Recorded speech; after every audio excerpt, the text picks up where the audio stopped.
আসসালামু আলাইকুম সম্মানিত দর্শক শ্রোতা। আজকে আমি এসেছি ভৈরব আশুগঞ্জ ব্রিজে।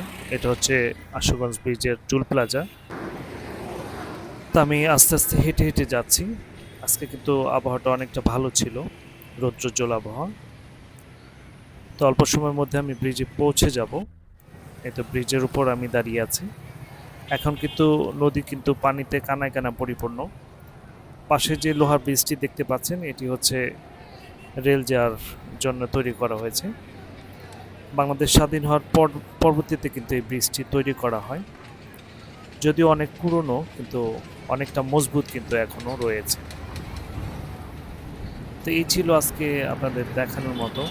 সময় স্বল্পতার কারণে বেশি সময় অবস্থান করতে পারিনি। পরবর্তীতে সময় পেলে বিস্তারিত জানানোর চেষ্টা করব। তো সকলে ভালো থাকেন, সুন্দর থাকেন।